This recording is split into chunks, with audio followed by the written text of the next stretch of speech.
marapanao rany amin'ny arivadia tonga soa ito ataon'Andriamanitra mba angray ny afat'Andriamanitra. Tamin'ny maraitsika dia nandeha miteny mahafinaritra izay mampiorona ary antoky ny zavatra maro ny fiainanao dia ilay fahatahorana an'Andriamanitra. Zava-dehibe ilaina ananan'ny olon'Andriamanitra izany asa nalohanteny alehibe izany. Aleo dia jery zavatra anankiray isika ary vakina ao amin'ny volana fahatelo amby roapolo andiny fahatelo amby roapolo ary boky fanambarana fahatelo dia ny andiny fahaefatra ambin'ny folo ka hatramin'ny faharoa amby roapolo. Oabolana fahatelo amby roapolo ary ny andiny fahatelo amby roapolo. Izao no voalaza ny anaran'i Jesosy: vidio ny marina ka aza mity, dia ny fahendrenana sy ny fananarana ary ny fahazavaran-tsaina. Vidio ny marina ka aza amity. Fanambarana toko fahatelo ambiny faefatra ambin'ny folo. Asinaty eo amin'ny anjery fiangonana any Laodikia. Izao no lazainy ameny dia ilay vavikely lamaty sy marina izay niangoan'ny famoronan'Andriamanitra. Fantatry ny asanao, fa tsy mangatsika na mafana ianao. Aleko mangatsika na mafana ianao, fa satria matomaty ianao ka tsy mafana na mangatsika dia alohan'ny vavaka ianao. Satria hoy ianao manakarena sy efa nianenena be aho ka tsy manatava maory. Kanto tsy fantatrao fa ianao ilay oly sy fadiran'oly sy mahantra sy jambo ary mitantaka. Dia manorevitra anao aho izy tiamiko volamena voadiny tamin'ny amiko mba anakarena ianao ary tsy tafira fotsy hotasinao mba tsisy eo ny enatrao noho ny fitanjahana ary tomasa tsy taony masonao mba ahiratanao. Izay rehetra titolo anarika sy faisiko koa dia masotoy ianao ka mibeba. Ino mitsangana eo barabarao ka mandodono? Raha misy miainy tseo ka mamoa ny barabara dia izy ka ho aminy aho ka hiara-ny sakafo aminy ary tsy amiko. Izay maresy dia avela fiara-tetraka amiko eo ambony ny sezam-piandianana dia tahaka na ny seza sy ny iaraka betaka amin'ny radio eo ambony ny sezam-piandianana. Izay manatsofona aokisy iaino izay lazay ny fanahy amin'ny fiangonana. Dia raha itsika Andriamanitra ny amin'izany teniny izany, famporisihana ny hitatsika eto amin'ity andininy ity, na izay voasoratra ao amin'ny bokin'ny oabolana, na izay voasoratra nambarany Jesosy ao amin'ny fanambarana, famporisihana amin'ny lafin-javatra anankiray izay hozaraina amintsika amin'ity hariva ity dia hoy ny voalasa manao hoe vidio ny marina ka aza mity. Vidio ny marina ka aza mity. Ary Jesosy nanamafy ao amin'ny fanambarana ary niteny tamin'ny fiangonana tany Laodikia hoy izy hoe ianao miteny hoe efa manan-karena aho, niafanarana betsaka aho, tsy misy zava-manahira, tsy misy zava-mahoro. Kanefa hoy Jesosy, ianao no tena oly, ianao no tena fadiran'ofa, ianao no tena jamo. Matso ny fiangonana tao Laodikia. Ary hoy ny Tompo hoe manome hevitra anao aho mba hividy amiko volamena voadiny tamin'ny amiko mba anakarena ianao. Manome hevitra anao aho mba hividy amiko fitafiana fotsy ary anarovanao ny enakao mba tsy hitanjahanao. Manome hevitra anao aho mba hividy amiko fotomaso mba ahiraka ny masonao ary dia ahiraka ianao. Izany no afaka mena ny fiangonana tany Laodikia. Tsy ny fiangonana Laodikia ihany fa ho atsika ihany koa dia makalesina mba raisatsika hita in'Andriamanitra. Hoy ny avana teo hoe titio ny marina kahazanika. Inona moa tika n'izany? Raha mamaky ianao any amin'ny Salamo faafito andiny faafito dia samy voasoratra manao hoe Andriamanitra marina no mamantatra ny fo sy ny voa. Andriamanitra marina ary Andriamanitra marina io ilay mamantatra ny fo sy ny voa. Hoy ny voalaza soratra masina. Inona no tika n'izany? Teniten'Andriamanitra ambary izany. Apokalipsy 7:20 teo dia hoy ny voasoratra hoe Jesosy Kristy ilay fampolongelona mahatoky sy marina izay andohany ny famoronan'Andriamanitra. Jesosy Kristy no marina. Ao amin'ny Jona 4:11 andiny 4:11 dia hoy ny voasoratra miresaka ny amin'ny fanahy masina. Fanahy masina no araka ny voalaza ny soratra masina hoe fanahy ny fahamarinana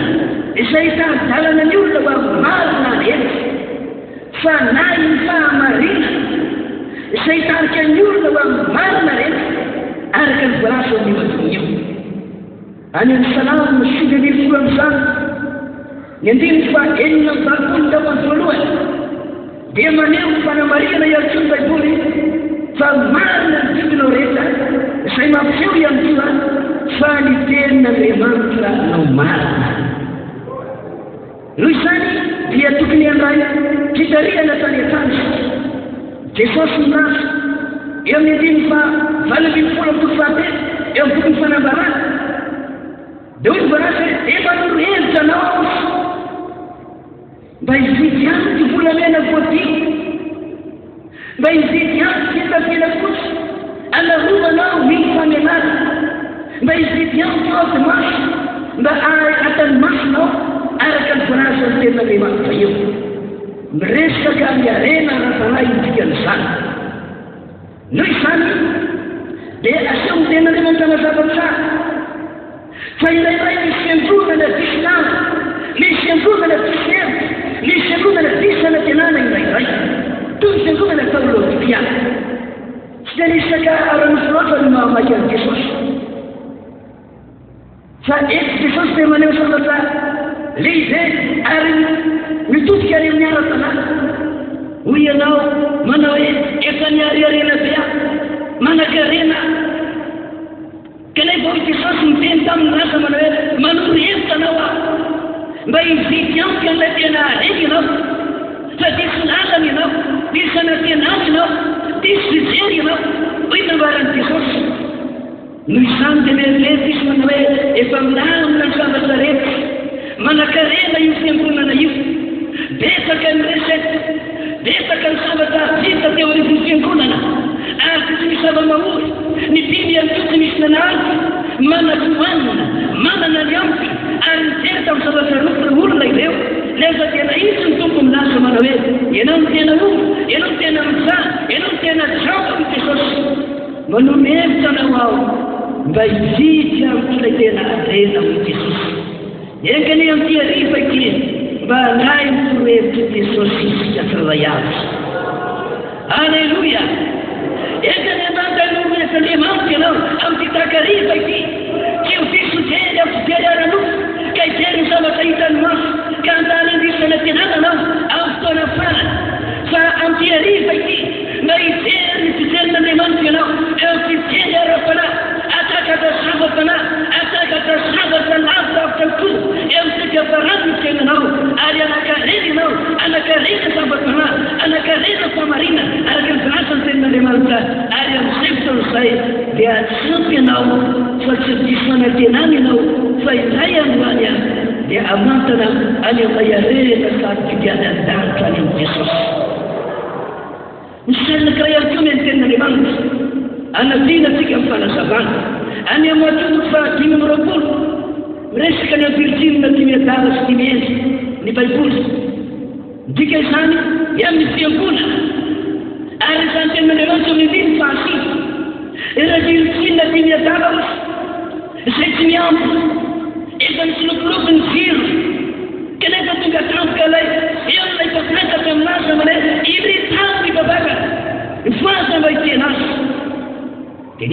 nampoizy ireo ary dia nanomana ny fanana mba hitsena ilay mpapakatra nampamena raviritsina ty miadala lasa ny tenin'Andriamanitra re efa nanomboka ny solopoloko ny jirona ny fanana raviritsina ty mihery rehefa tonga taoka layantsy dia nitsangana aty atsara dia niboaka mba hitsena ny mpapakatra ary nijiroka mbola nirehatra tsara ary dia afaka nitsena ny mpapakatra raviritsina ty mihery tsara ty miadala pasina ty ny fasita dia rehefa tenin'Andriamanitra mazava tsara hoe rehefa nakataka tamin'ny pimiely izy mba omepely amin'ny solikareo say efa fatiny fanilonay tsy hoe raviritsina ty mihery mandehana mividy any amin'ny faritra ianareo mandehana mividy ndreo dia tsy amiko anay sy ho anareo tsy dia le makany magazay ny tenin'Andriamanitra ambarita fa sary ihany zany ilasana fa tsy vorona izy ireo ka mila manomana ireo ary ny tenin'Andriamanitra hoe mandehana makany amin'ny faritra ianareo ka mividiana fa nao tsy amiko anay sy ho anareo ary rehefa nateraka any amin'ny faritra izy ireo ny sary hoe tenin'Andriamanitra dia tonga ny mpapakatra ka dia vaina ny mpapakatra ary nisa rehefa niomana ary rehefa tonga izy ireo tena ny tontona ka nilaza mare voaisay ka nanjo diso tara loatra fa efa nikatona ny barabarana riazana manana maneho savapanahy izany eo ny fampanototsika an'Andriamanitra izany dia misavatra tena ilain'Andriamanitra mahatokana an'Andriamanitra anana ny zanak'Andriamanitra tsiray avy hoe ny teniterety an'izany aminazy mana hoe zitio ny marina ka azanitsy alleloia alleloia zitio ny marina ka azanitsy miresaka zava-panahy zany mba azonao antoka ve ilay kenda fananao mba azonao antoka ve ilay zava-panahy efa niraisao tamin'Andriamanitra mba azonao antoka ve fa efa manana antoka ianao manakarena zava-panahy manakarena tena fanahy manakarena ao amin'Andriamanitra ary raha tonga ny fotoana izay ilain'Andriamanitra izany mba volona ve ianao azonao antoka ve fa hitsena ny tompa eny amin'ny raha ololany tena olaiano azy ho avy tampoka mantsy ny tompo ho avy tampoka Jesosy amin'ny fotoana fiposinao dia ho avy tampoka ny tompo ary n'izay fotoana tonga ny tompo miseho tampoka eny amin'ny raha ololanitra na amin'ny alalany fahafatesana izay mba azonao antoka ve ilay zava-panananananao mba azonao antoka ve rehefa nomenanao teny am-piandohana ilay fanilo ny raisinao ilay jiro ny menanao mba hitenana ny mpapakatra azonao antoka ve fa mbola mirehatra izany azonao antoka ve fa mbola resoloka avitay azonao antoka ve mba hitsena ny tompa eny amin'ny raha olona ny tena hita iandohana ny fanontaniana mitevaka ty hoe ohatinona tokoa raha manetana ny tenin'Andriamanitra hoe vitony marina ka azanitsy ohatinona moa ny vitany tokony ialonao mba ahafahanao manay fanamaso nieritreritsa varina sika hoe ohatinona tokoa ny tokony hitany ohatinona ny tokony ialao ohatinona ny tokony ialonao ny amin'ny famonjen'Andriamanitra zay vitany teo amin'ny fiainanao fa fanoty ianao olomentika ianao voentiko ho any amin'ny fitarana mandrakizay kanefa novidiny ianao dia nomena famonjena notolorana anao ny famonjena ohatinona ny tokony alonao vitany zany famonjena izay nomenanao zany fa nafahana madiotio ianao evelatana ny fananelohany devoly a fa nampanatenaina fa ny afisainana mandrakizay rehefa nivevaka ka nanay any Jesosy ohatinona ny tokony hitany tokony alonao ny amin'ny fahasavan'Andriamanitra rehefa tonga dimy ianao rehefa tonga olon'Andriamanitra ianao dia nomen'Andriamanitra ny fahasavana misy andininy milaza mare zarazaraina ho samihafa ny fanomezam-pahasavana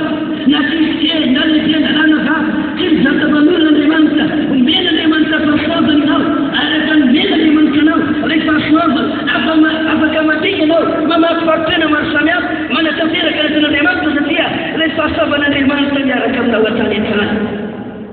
dia Andriamanitra ny amin'ny fahasatsarana zany arena ara-panasana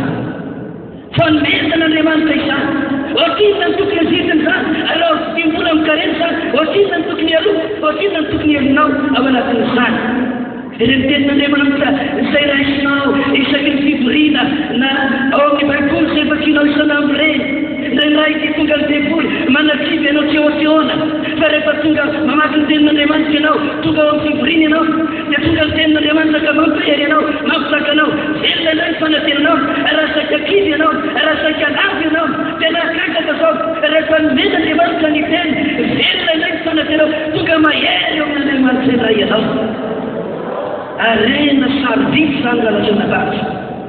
arena sarobidy men'Andriamanitra ao an'zanak'Andriamanitra izany firy ho zanak'Andriamanitra saika iverin-dalana firy ho zanak'Andriamanitra saika latsaka tao anatin'ny fahakitia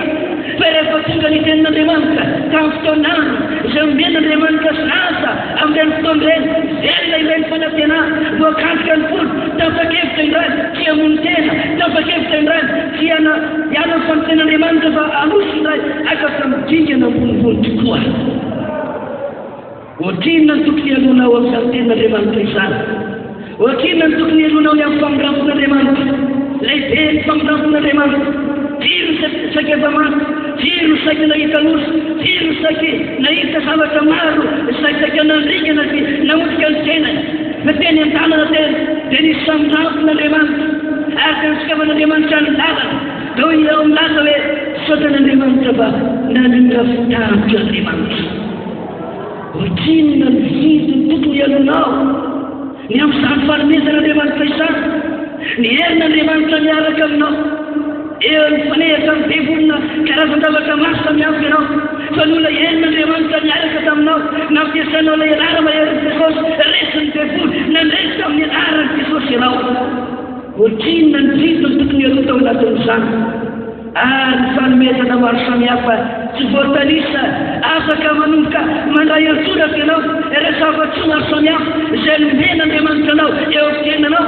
ary eritrereto manao hoe ohatrinona ny mety tokony ditin'izany ka tokony voaloko amin'Andriamanitra fa nomen'Andriamanitra zany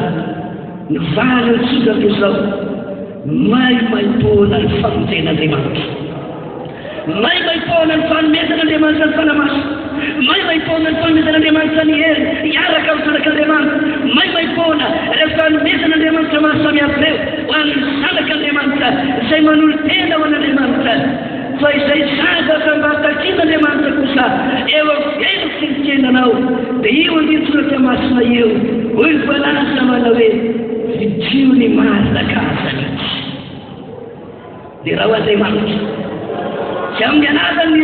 eriteny monena ny fiainanao an'izany tsy amin'ny anazany famohanao seky any amin'ny banky ny fiainanao an'izany fa tsotra izay lalana ahafahanao midiky an'izany mahazo an'izany mandray an'izany manana an'izany eo amin'ny fiainanao dia amin'ny alalany fidonao ny tenin'Andriamanitra amin'ny alalany fanoratena izay ataonao ho an'Andriamanitra amin'ny alalany fakataovanao tsotra ilay tenin'Andriamanitra toriana aminao amin'ny alalany fanamasiana tena amin'ny alalany fifatiana ny raty sy alana ny fahotana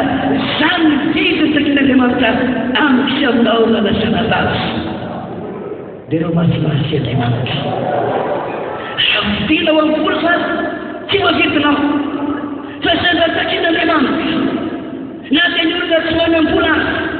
na dia ny olona tsy manana na inona tena-tamany azy afaka nino ny tenin'Andriamanitra ianao vidy ny tokony ho aloha izany afaka manolo tena tena ho an'Andriamanitra ianao vidy ny tokony ho aloha izany afaka manamaso tena ho an'Andriamanitra ianao vidy ny tokony ho aloha izany afaka misaraka amin'ny fahotana ianao vidy ny tokony ho aloha eo anaten'Andriamanitra izany izay ilay vidiny takian'Andriamanitra amintsika aminao ilay takian'Andriamanitra eto amin'ity andiny ty milasa manao vidio ny marina kazanitra ihany vidio ny marina kazanitra mila mividiny marina ianao mila mandony vidiny makeo amin'Andriamanitra ianao efa nandala teo tsy vidy izay takiana valera aty any am-posinao fa vidiny izay takiana aminao kosa ilay fanoratena ilay fonany tenin'Andriamanitra ilay fanamakiana tena na dia tsy manana na dia ariary azy ianao afaka mandony vidiny ianao eo amin'ny fanoratena manantona an'Andriamanitra ianao mandohalika ianao manandratanana ianao mipetaka ianao manamaso tena manolo tena ianao miakatra makeo amin'Andriamanitra izany afa-po Andriamanitra voalohany vidiny tokony ho alohanao midiny eo aminao amin'ny fankasan'Andriamanitra afangity Andriamanitra ity raha lazana vany azay ny tena mahatsara an'Andriamanitra raha amin'ny olombelona izany dia himpanan-karena ihany ny mahazo ny vintiny zany ary himpanan-karena ihany ny mahazo tombontsoa fa ny tsy manana na inona na inona ny mahantra ny tsy manan-kapolotsa dia tsy mba manana na inona na inona azoraisina raha nolombelona fa eny Andriamanitra mahagaga Andriamanitra na dia tsy manana na inona na inona ianao afaka mividy ny fahamarinana Andriamanitra afaka mividy arena ra-panahy afaka manan-karena eo miara-panahy ianao afaka manana ny zavatra rehetra eo miara-panahy ianao afaka hividy ny fahamarinana ianao dia ny fahamarinana na ny fanomezana izay omena Andriamanitra ianao mba hatokanao anankarehetra fatana ao amin'Andriamanitra tany an-trano riako anao mbola malalaka ny fividiana anankehitriny tamin'ny Virginia ty miadala rehefa nandeha ny viditra re nakany amin'ny mpivarotra araka ny sarometiny amin'Andriamanitra dia tara loatra ny fividianana ary mikatona ny varavarana ka tsy afaka nitsika intsony fa ankehitriny e mbola malalaka ny fividianana eto ty tsena lehibe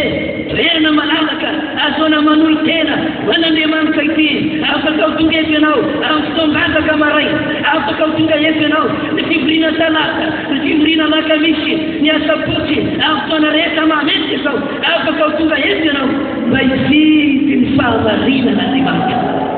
mba hividy zava-panahy mba tonga nao ana-karena zava-panahy mba tonga ana-karena amin'ny nafindavaka maro ao amin'ny sitrafon'Andriamanitra raha tonga eto ianao ka andoha ny vidiny zany eo anaken'Andriamanitra azonao ataony azo an'izany ankehitriny dia raha Andriamanitra ry azo misy lesona nampianarina natao amin'ny sekoly ara-baiboly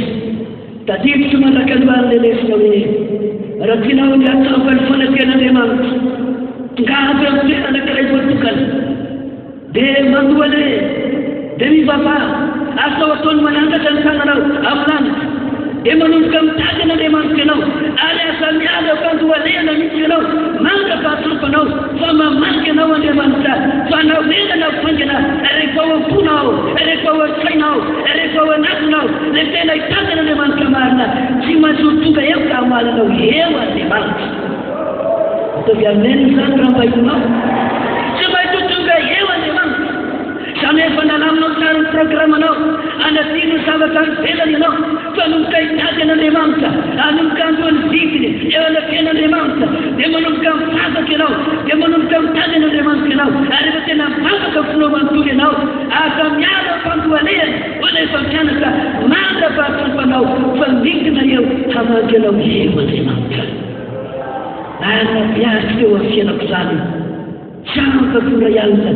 rehefa tena mitady an'Andriamanitra ao ka nandoasika ny vavaka ny olona tetao anatin'ny torimasina fokaty amboniny tany fa sakosa tena angetaeta mba andolo vidiny ao anaten'Andriamanitra ka hivavaka amin'Andriamanitra ao anatin'ny andro maina ao nasondraka amin'ny lanitra ny tanana ay misy fahita izany tanana misondraka izany ay misy fahita ilay loarika mandoarika eo atokotro ny tompo ao anatin'ny efikany maisina mahagaga fa zao ny aino Andriamanitra nidiny Andriamanitra namaky Andriamanitra nameno azy fanahany Andriamanitra azy falina tsy adinolo eo fienako zany zavatra izany halleluia dia teny aminao milaza manao hoe fitony marina fahasanitsy fa efa nividy fahamarinana fianao dia efa nataony vidiny fianao teo anaten'Andriamanitra tsy ampy ny mampivavaka fotsiny ihany tsy ampy le siatramisana fotsiny ihany fa ina tena fantafanao anatinao fa mandony vidiny ianao eo anaten'Andriamanitra amin'ny alalan'ny fandolatena amin'ny alalan'ny fanambasina tena amin'ny alalan'ny fakatoavana ny tenin'Andriamanitra dia ho hitanao fa izao hitin'Andriamanitra hamaly Andriamanitra akasitraka Andriamanitra amitsambana izany hoe tombotsoa ara-panahy harena ara-panahy raisinao avy amin'Andriamanitra izany raha miterisika any amin'ny Genesisy fa fito any andininy voalohany dia miresaka ny tenin'Andriamanitra dia mivasila kely zany fa tsy tomandalesina eo amin'ny ara-panahy izao no voasoratra ary io Jehova taminy hoazy dira ao anatin'ny sambyfiary ianao mba amin'ny amponanao rehetra satria ianao hitako fa marina eo anakevo amin'izao olona miara-besina aminao izao eto dia hitatotry lay fangatan'Andriamanitra teo amin'ny hoazy ny amponana malaza ny tenin'Andriamanitra hoe asanany olona fa nitaindrina ary ary aina teo anatin'ny faratsiny tafak'eritran'Andriamanitra anataka fitaraha tamin'izany fotoana izany. Zao rehefa nahita ny anankiray vonona ny andohan'ny vidy ny Andriamanitra. Tsy niaraka tamin'ny fanaon'ny fahatolo sao, tsy niaraka ny tekosina tamin'ny fahotana na ny fanota tetisero na teny ara-monina azy dia tsy nanota niaraka tamin'ny olona noa fa Andriamanitra misy ny resinary ka ny teny milasa amire amin'izao olona piara-belona aminao sao dia anao no hitako fa marina amin'ny olona eny ambonin'ny tany. Dia raha Andriamanitra ny avana raha mijery ianao Andriamanitra mba inona no hitan'Andriamanitra eo amin'ny tenanao, raha mandinika Andriamanitra mba inona no hitan'Andriamanitra eo amin'ny tenako fa nisy zavatra nataony noa tamin'izany fotoana izany. Marina fa Andriamanitra no tompon'ny famonjena, azy ny fahakakana, azy ny fahefana. Fa ity lelan'Andriamanitra ity kosa dia nandoly vidy ny tenezin'Andriamanitra, nanolo tena, nanamaly tena, natahotra n'Andriamanitra ny fadiny ratsy, nakala fahotana ary afitan'Andriamanitra izay vidiny nalon'ny noa izay. Dia resinasa Andriamanitra manao hoe ianao no hitako fa marina amin'ny olona eny ambonin'ny tany. Rehefa hitan'Andriamanitra izany fa lela arakana lela nanankareta safana taon'Andriamanitra noa dia tafak'eritran'Andriamanitra manao famonjena lehibe. Ary tamin'izany fotoana izany tsy nanakarama olona hafa Andriamanitra anao samy fa Andriamanitra mihitsy no naniraka dia ninoa nakatonoa nanatanteraka noa ireny vidiny tontolo ialony sarak'Andriamanitra. Inoy isany ny tenin'Andriamanitra, hakatoavy ny tenin'Andriamanitra, tanteraho ny tenin'Andriamanitra, ekeo ny fitarian'Andriamanitra ireny ilay vidiny tontolo ialony. Izay marina aminao na dia miteny Andriamanitra ka tsy letian'ny vidiny noany. Sarotra izany tompo, tsy afaka manao an'izany izay valonanaka ihany ka dia afaka vitan'izany asa lehibe sy vavan'izany. Tsy vitako izany tompo, tsy vitako izany. Dia lazaiko marina aminao fa maty rika tao anatin'ny samy-tampoa no afa-mianaka. Fa satria nanaty ny vidy, andohan'ny vidiny, ary ilay vidiny ty ny fakatoavana an'Andriamanitra, ilay vidiny dia ny finoana ny tenin'Andriamanitra, ilay vidiny dia ny fanatanterahana ilay bakin'Andriamanitra, ilay fitarian'Andriamanitra. Ary rehefa nalona izany vidiny kely totoinona izany dia nakasitaka Andriamanitra, naneho fanambaran'Andriamanitra ianao no hitako fa marina amin'ny olona piara-belona aminao tafak'evitra anatanteraka famonjena lehibe ho an'ny noasy amina ny Andriamanitra. Dia raha Andriamanitra ry avy raha mijery tantaran'ny Jeriko isika, manda lehibe ny mandan'ny Jeriko voahity maso noho ny amin'ny fanakifolahe any amin'ny sotoko fahenina andininy voalohany atao amin'ny andininy faharoa. Dia mijeritsika ilay vidiny tsy oesy nalohany soa sy ireo sanak'Andriamanitra hitsao mitanikanan'izy ireo. Ary tamin'izany fotoana izany dia voahity mafy Jeriko tsy afaka niny ireo olon'Andriamanitra ireo. Izao no betin'Andriamanitra, izao no tenin'Andriamanitra. Mandeha nanareo mpanafika eto fitino ilay mandeha isanandro ny mamo ary eo ka niforona mitondra ny antomaro mialohanala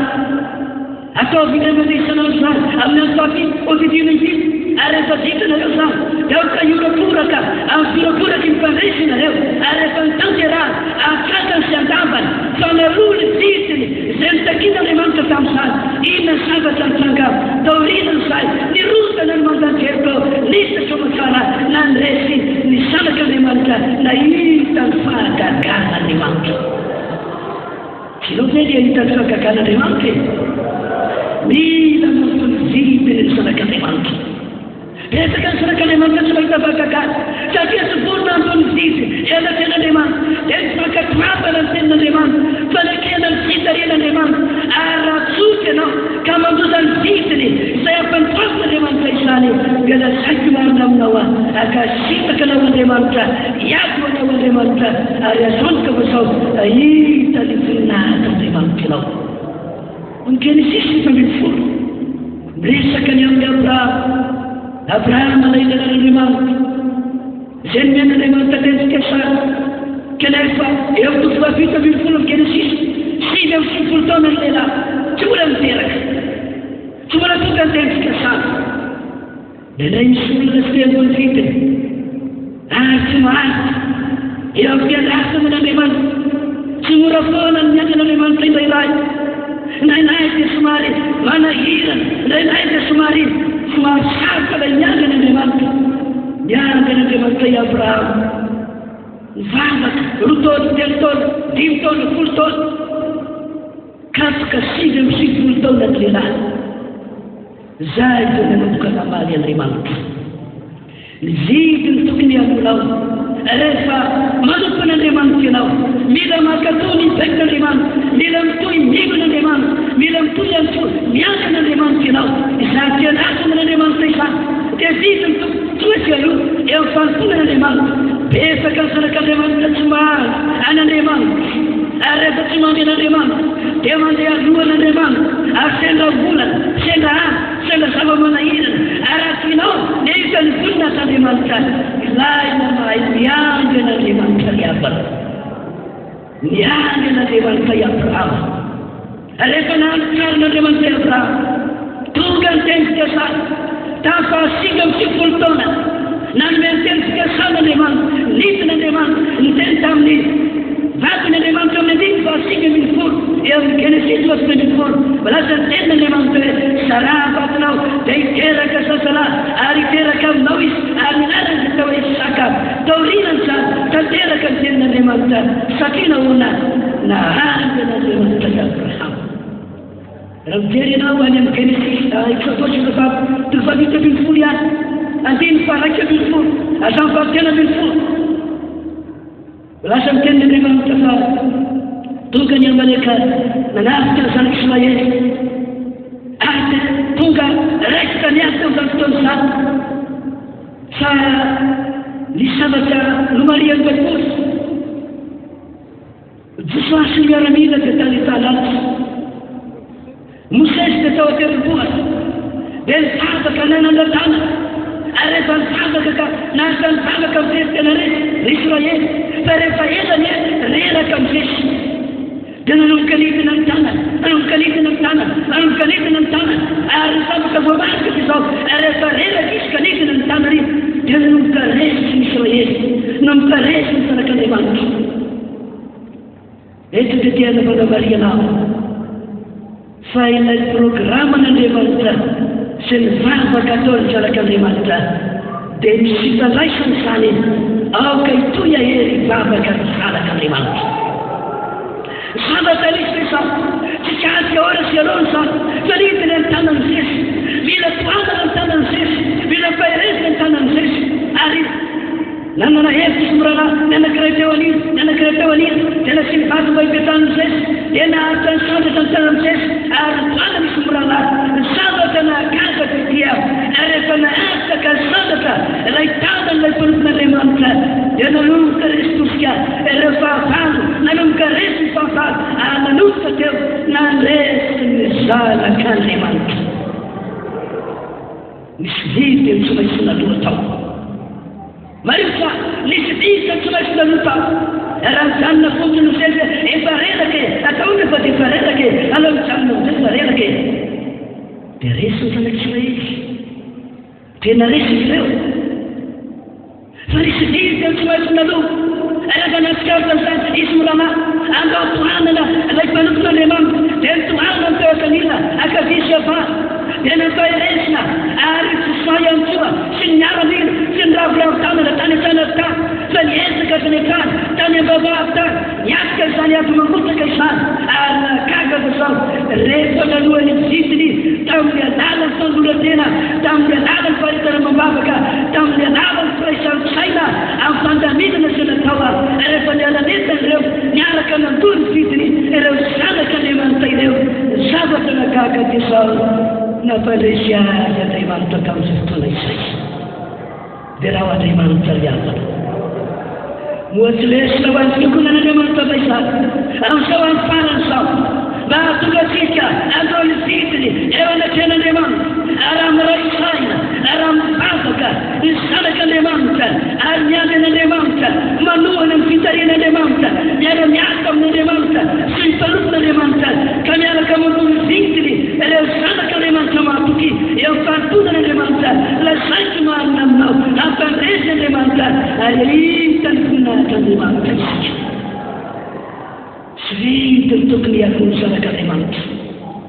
Zidy ny tokony aloha mba hatokan'Andriamanitra io tena kaiasy anao zava-dehibe eo amin'ny fiainatsika. Tantara faharoa fahadimy folo andimy fahatelo andimy fahafalo ka hatramin'ny dimy ambin'ny folo afaka mijery amin'ny kely tokany etrano. Nanaiky Andriamanitra tamin'ny rana amin'ny mpaninany fa mila mitodika amin'Andriamanitra miverina amin'Andriamanitra. Tantara faharoa fahadimy folo andimy fahafalo ka hatramin'ny dimy fahadimy folo rehefa reny asa izany fanetsena Andriamanitra izany dia nanomboka nanaikita ny fanompoan-trano teo amin'ny tany mitsoky izy, nanomboka nanavao lavaranga fitino amin'ny tanin'Andriamanitra ary ny altara famolam-panahy ary nanomboka nanentana ny fiangonana ka nasamana andao hitanan'Andriamanitra isika nanatoto isika nanaoatramo isika tsy nandao nizidy isika varimbarina isika natorotory isika ryzany zao andao ambony vidiny anao fanekena izany hitady an'izao nakena lehibe nanana valo dia nanao fanekena ireo mba hitady an'Andriamanitra iray. Zany kely vidiny tsy maintsy alora na sanabady tarohan'izany varimbarina izy ireo, tarohan'izany natorotory izy ireo, tarohan'izany tsy mitaika izy ireo fa rehefa nanaika ny fonan'Andriamanitra tamin'ny alalan'ilay mpaminany anankiray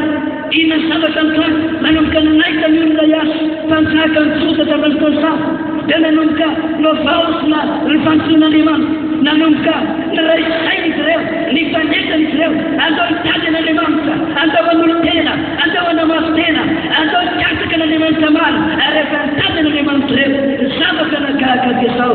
nidin'Andriamanitra namaly Andriamanitra na ny fiadanana ho azy Andriamanitra.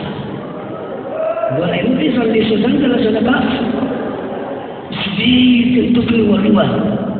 raha tia hita ny voninahitry'Andriamanitra, raha tia tsampa ny fankaran'Andriamanitra ianao misy vidy ny tsy maintsy aloha raha tianao ny ahita fandresena, ahita fahakakana, ahita ny voninahitry'Andriamanitra amizay eo enanao tanitany misy vidy ny tsy maintsy aloha maimaipoana ny famonjen'Andriamanitra fa nefa misy vidy ny tsy maintsy aloha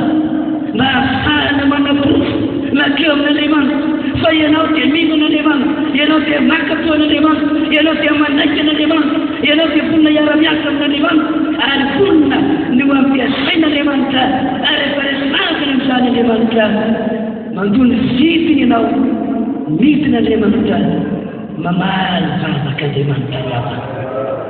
Tena mahafinaritra Andriamanitra nandreka tany anankiray avy ny amin'ny tantarany Uganda, ilay firenena mahantra, firenena ratsy, firenena tena arisany tena mahantra sy fatiranombana ary nateny ara-toekarena azy dia potika tanteraka ary misy zavatra tena ilaina azy fa nisy olona nambony vida tao misy mpanompon'Andriamanitra zanak'Andriamanitra tao araka ny tantara fitoroana vavolombelona dia nanao bosaka miafina atao amin'ny fotoana toerana miafina no mitambaka izy ireo nitomany amin'ny mandranomaso nametaka an'izany firenena izany eo telan-tanan'Andriamanitra mba hatokan'Andriamanitra anao fifaozam-panahy, anao famankina lehibe amin'izany toerana izany ary rehefa mitoy izany volana maromaro zavatra nagaga ity nanomboka ny asa Andriamanitra, nanomboka namangy Andriamanitra santatra teo amin'ny tantara fa Uganda dia nifankina Andriamanitra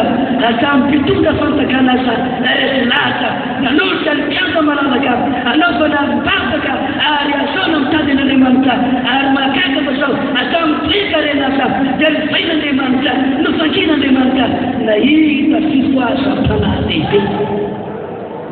dia raha ho Andriamanitra riavana fifoazam-panahy rehetra ty tao zao tontolo zao dia misy vidy tsy maintsy aloha raha tia ny zanak'Andriamanitra nahita ny voninahitry'Andriamanitra atrampa ny fahakakan'Andriamanitra ahita ny tanan'Andriamanitra mahery miasa ilay manao fahakakana misy vidy tsy maintsy aloha ary mba vonina ve ianao zanak'Andriamanitra mba andohany zany vidiny izany eo sehatra zay ilainao zany eo fotoana zay ilainao zany mba vonina ve ianao andohany zany vidiny zany fa misy vidy tsy maintsy aloha. Frère Daouda izay tanonana ity fiangonana ity dia nitsoro vavolombelona tao amin'ny kasety tena taona olona fito izay olona tany Diamboany tao amin'ny efitrano anankiray tery kanefa tao izany amin'ny trano kely anankiray izany nanomboka ny vavaka izay nianatra ny vavaka izay nianatra ny tanin'Andriamanitra izay nianatra nanolotra ny fonay eo amin'ny Andriamanitra izay tao izany amin'ny trano kely izany ary rehefa ny vavaka tao izay ny tanin'Andriamanitra tao izay nanamaso tena nanolo tena tsy nila evanjelista itsony izay ozy fa izay ihany rehefa nanolo tena ka nanoloka nandinika ny fonay teo anatrehan'Andriamanitra ka natsapa ny famankin'Andriamanitra dia nanomboka ny voaka ny efitrano izay dia nanomboka ny akelaka ny amantara dia nanomboka ny toroteny dia nanomboka ny solovavolombelona dia nanomboka ny as'Andriamanitra ary rehefa niasaka ny as'Andriamanitra dia mahagaga izao fitoazam-panahy lehibe manena ny Madagasikara izao vokatry izany zavatra izany asero ny vavolombelona izany anaketiny e tonga amin'itony fiangonana itony novonjen'Andriamanitra inona ny zava-miafy misy olona nandoany vitany tao nampirasika ny vavaka nanamaso tena ny vavaka miafy natao amin'ny efitra anankiray ary rehefa ny vavaka tao izy nandoany zany vitany zany tsy vola amin'ny karena tsy vola tany amin'ny banky tsy vola tany amin'ny Airtel Money no nandoavana an'izany fa vavaka fandohanehana fandoran-tena fanamakina-tena ataony zanak'Andriamanitra anankiray dia makaka makeo amin'Andriamanitra izany mihaino vavaka Andriamanitra manome fitoazam-pan'Andriamanitra manao famakina lehibe mahagaga Andriamanitra miavaka mbola irinao ve ny fitoizany izany eto amin'ny fiangonana Jesosy efa lasa rehetra amin'ny ra-panare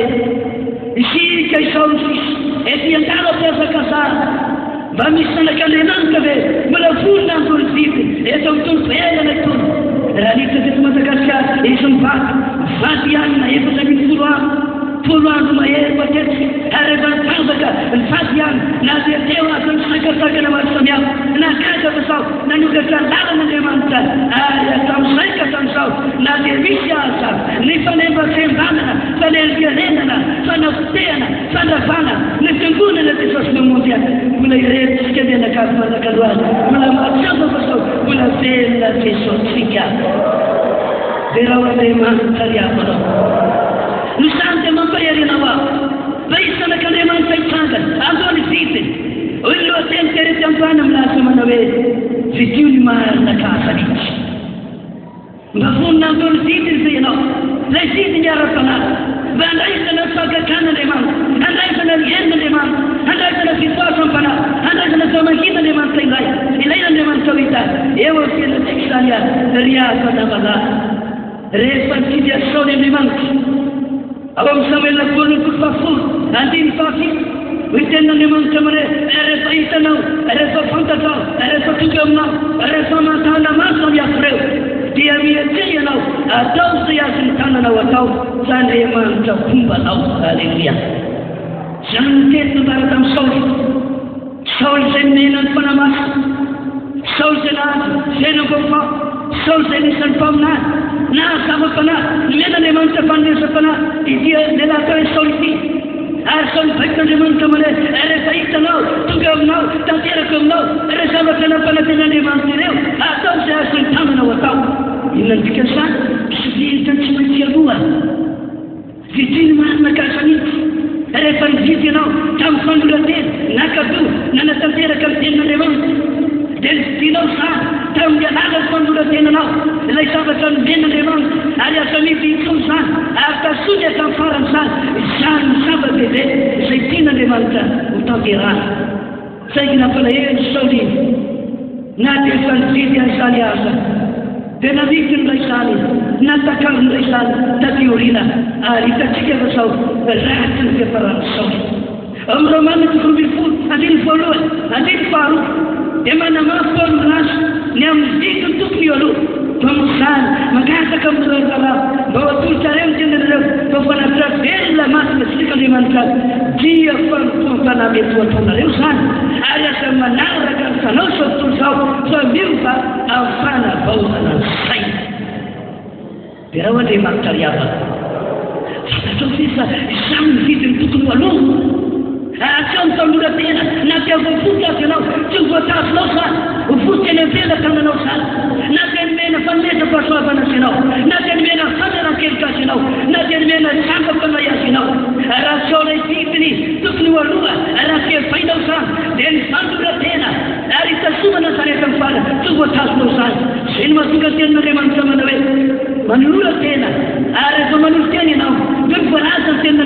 manao hoe aza manaraka ny fanaony sy tontolo zao. Aza manaraka ny fanao sy tontolo zao. Tazona ny fanoratena. Aza mety itsony zany. Aza takalo itsony zany. Fa raha manakalo zany amin'ny zavatra hafa ianao dia ampahonena ny mety fiafarany zany. Ao amin'ny Hebreo 10:10 andiny 5:20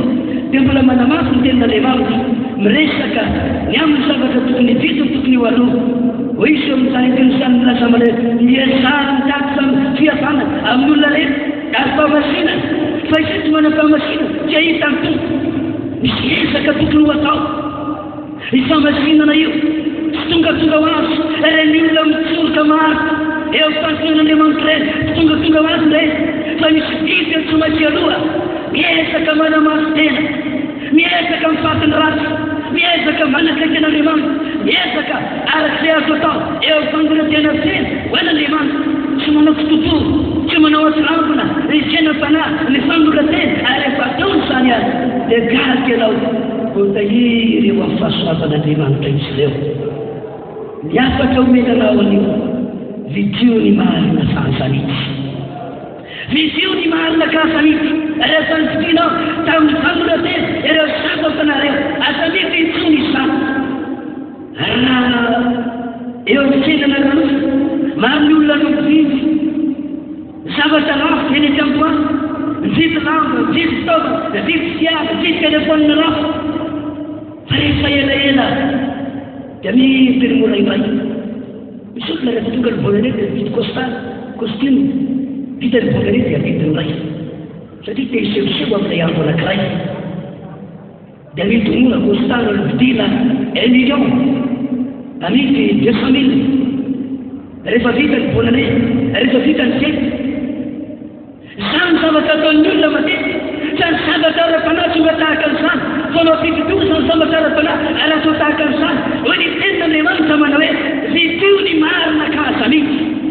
Rehefa azonao ny fahamarinana, rehefa azonao ny fanomezam-panahy, rehefa azonao ny fanomezan'Andriamanitra, aza midy itsony izany, aza takalo zavatra hafa itsony izany, dia irisy izany, tazony eto amin'ny farany izany. Izany angenina koa Samsone, nimena zavatra-panahy, nimena fitahina ara-panahy, kanefa taoriana izany, natakalo ny zavatra hafa, natakalo ny zava-poana, dia izao nampahonena fa tsy azo tony izany zavatra izany. Any amin'ny Salamo 1:5 izao nambarany tenin'Andriamanitra mare be ny fahoriana izay mitototo manakalo an'Andriamanitra amin'ny zava-kafa. Be ny fahoriana izay manakalo an'Andriamanitra amin'ny zava-kafa. Raha takalonao, raha mitinao ndray ilay fanomezan'Andriamanitra izay nomen'Andriamanitra anao zava-doza ny fiafaran'izany. Mosina no an'izany fa Esau tantara amin'ny Hebreo 12:20 andiny 4:20 tenin'Andriamanitra dia milaza fandao inisio aminareo fanao fahavetabetary tsy manaka izay maso dia tahaka ny Esau izay nitahaka ny fizikiny tamin'ny anina ilay mbavy. Namity ny iray ilay fizikina, ilay zava-panahy, ilay arena ara-panahy, fanomezam-panahy men'Andriamanitra azy namity tamin'ny anina ilay mbavy. Lesona omenantsika eo vidio ny marina kahasanitsy. Vidio ny marina kahasanitsy. Izany efa nomen'Andriamanitra famonjenanao, efa nomen'Andriamanitra fanomezam-panahinao, efa nomen'Andriamanitra fitahi-panahinao, efa nomen'Andriamanitra ilay tsara, ilay fahamarinana, ilay fanomezana avy any an-danitra ianao. Ary vidiny izay nitahiana taminao dia ny fanoratena hoy ny tenin'Andriamanitra mane vidio ny marina kahasanitsy. Tereny hafa lehilahy tao ena-bota mba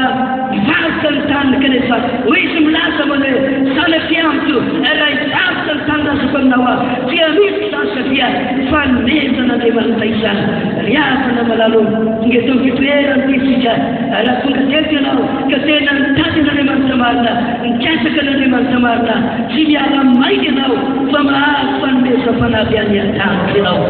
Ka rehefa nividinao izany tamin'ny alalan'ny fanoratena sy ny fanamasinatena teo anaken'Andriamanitra asa midy itony izany, asa takalo zava-kafa izany, tazony atao amin'ny faran'izany. Izany ny fomba nalalana ahafahan'Andriamanitra mitahy ianao ary tonga anao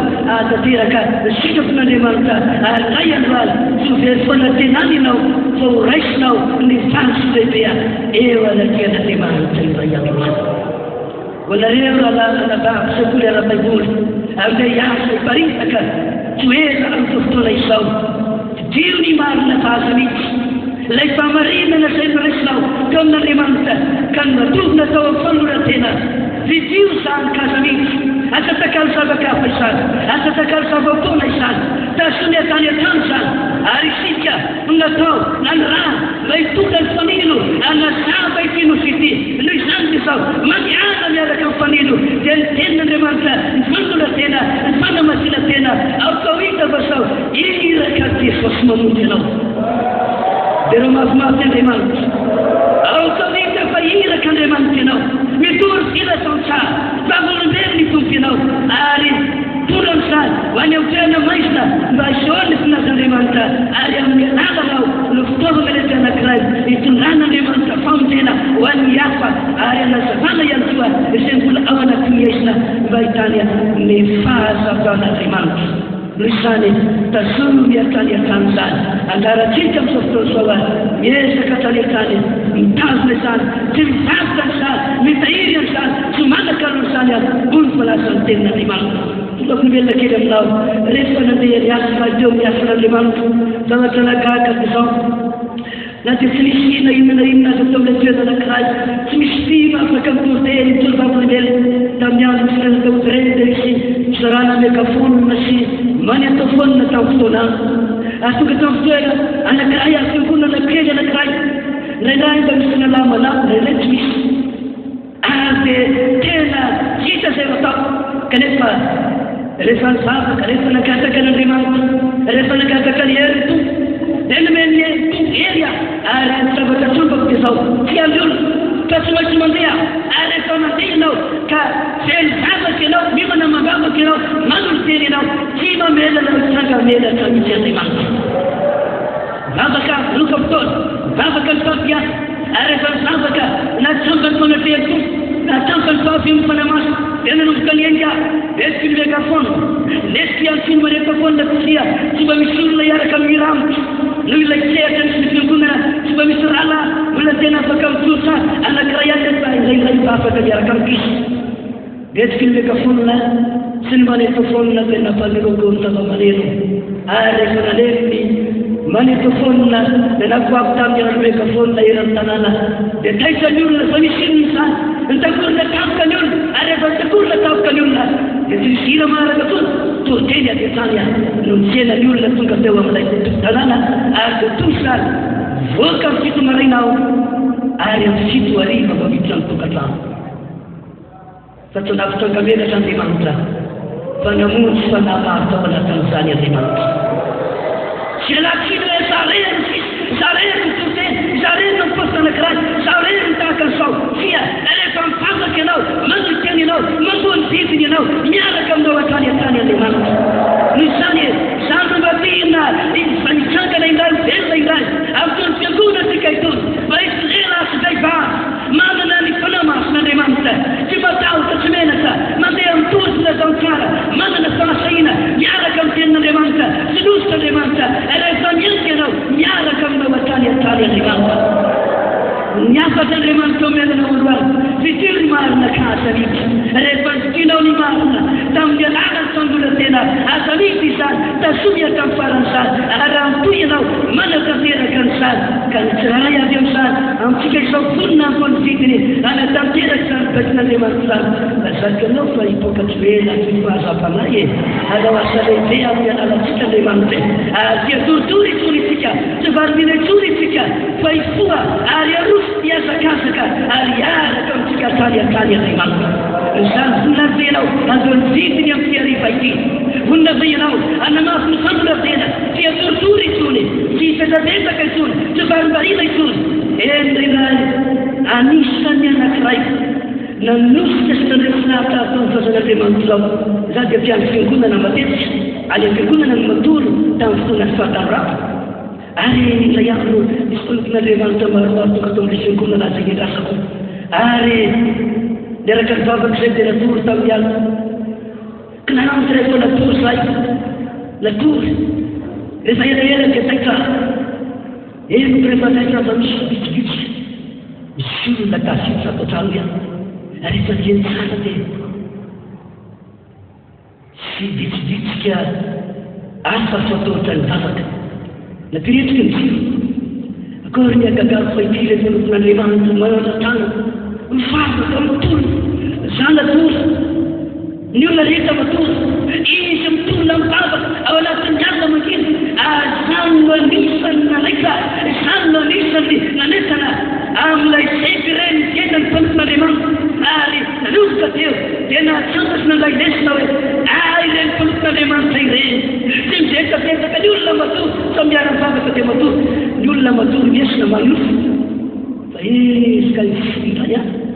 mandoazy mivavaka ao anatin'ny aromaisinao ao anatin'ny alina makinao mitolona mivavaka manandra tanana maso mangataka ny herin'Andriamanitra ary magaka fa izany mpanoton'Andriamanitra zany fantatara mandaka kehitriny dia mbola fiasana mahe eo apela tanan'Andriamanitra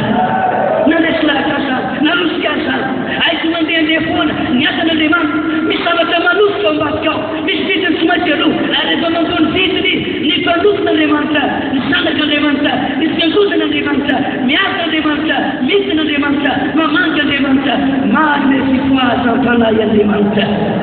eganemba anetsika anao ny fanan'Andriamanitra ampiariva ity mba tonga anao tain'Andriamanitra na amin'ny alina mankinasa amin'ny fotoana alvarinasa amin'ny fotoana mamesika izao dia toritory ianao sovarimbarina ianao andolo ziminy ianao andolo teny ianao anamasitena ary raha mahita olona tahaka an'izany eto ny volonfiangonana dia Andriamanitra inoko maromarina fa zao anao zava-dehibe eto ny volonfiangonantsika Andriamanitra ary eganemba homitan'Andriamanitra eto ny fika zany jekreny fanoratena fandovana ny vidiny zany dia ho hitanao anao zava-dehibe amin'ny anaratsika tsiraiavy Andriamanitra vonina dia ianao anatanteraka an'izany atombotsika eto amin'ny toerana ty zany hivavatsika nakataka n'Andriamanitra hoe ndraiky say Andriamanitra mbola vonina andory vidiny say Andriamanitra tsy hivavaka an'izany anakalo an'izany amin'ny zavakan'izay ho tazomina hiatam'ny faran'izany raha vonina ianao mitsanganaka mibaba Andriamanitra mivavatsika eto amin'ny toerana asandrato amin'ny lantasany tandraoka mibaba ankataondray Andriamanitra na fandora-tena ankatandray Andriamanitra ikasika refinao raha natoripory ianao raha varimbariny ianao raha sorina amin'ny zavakafantany ianao avereny ilay fandora-tena aloavonay ny vitiny manamasina tena mibaba ankataondray Andriamanitra iasaka mankenao manahoana ilay fandora-tena voalohany manahoana ilay firetana voalohany manahoana ilay fandora-tena tamin'ny voalohany nirehatra ianao na hery ianao nampiasain'ny tompo ianao nanana fanomezaka sabany ianao ay zany akehitriny aho angataonay Andriamanitra iasa ao anatinao ralasanatavy tompo misaotra raha zay Andriamanitra matoky anao afaka miasa eo tena tsiray avy toge eto amin'ny toerany Andriamanitra isay anatanteraka ny fanotonana ary zany no mahatokana ian'olo teraka angataka ny fanantenao Andriamanitra eto amin'ny toerany teny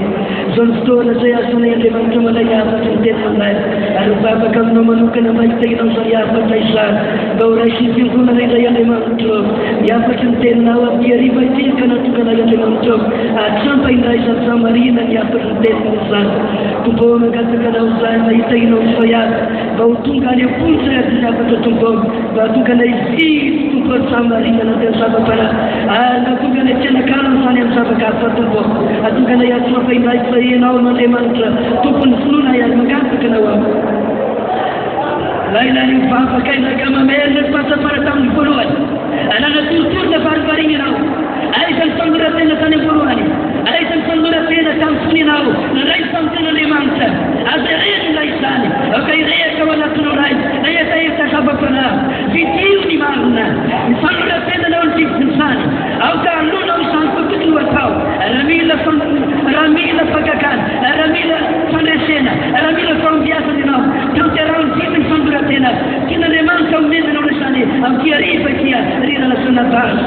dia moany fiangonana dia maky ny fiangonana dia hitary fiangonana Andriamanitra amin'izao any farany zao zasy ianao no hitsora ao mipanga anatanteraka ny zany lasana basy samy amin'ny farapaka fony manontolo tanterao ndray fanoratena amin'ny ariva tia fa Andriamanitra te hiasa eo amin'ny fiainany fayavy tompo mangataka anao zay mba ho tanteranao ny etaeta mpananay ary ankehitriny Andriamanitra mangataka anao ao aokalitana maherinao atsotranao Andriamanitra andravahana sy mety mahasarato ny tetiny savary iasarato ny satana sy mitondratono mahasara-panazy fa renikirena lasakatsakana maro samihafa amin'ny anaraka fisafonak'Andriamanitra eo titina sy nirafana ny zany dia bersabar rekan jenaka sana paipa itu mitunteran tore tayu mitenau tumpo tayu berpunau tayu mulau ke komputeranti okai pada farnau sekasane mai tani punatau aku sultan yang deman sultan deman tersiu kenau kumani di war malaksan raisen sandurati na yang deman tro ya kata makiwana kenau raisen citai pada kanem nurai itu dikituera yang deman tro itu asalasun tempur perpalrecha jempuna sakat-sakat nama samiata amne nara kisah kalimanta nanti pina sana panansa di nan sama kirau sa itu ko di nan sama kirau sa yang demantro ko sultan itu mama kena ya taneta ya tungkun teran tunino batu tera kan sipa di itu ko yang santuna sipan nana tapi kama baba kan ya sana tapi kama baba kan sikuna kita ya tani sama kirau sa yang demantro ana pun sama kina maka kan itu ko yang saya pun batu tera kan sipa di itu ko yang santuna sipan nana dia kama baba kan Sofia, alemão que subiu que não tocou o mar e o aroma da história. Apa kemudian bapa kena kama na mafunzo la tena, baba tete fundu la tena, se te fundu la tena, o besi taina makiona le mantra, se te fundu la tena, o te salare la tena le mantra, se te fundu la tena, o besi taina nsane, ama fisu fundu la tena na makiona le mantra la sabat.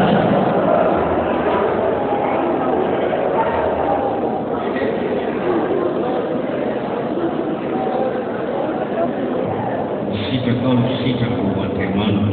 ona tusambia swina ya nalora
Saudara terima yang menyapsani pampayiri sana isani pamporsie. Haleluya. Yesa mandakari pamtatu man fitu man.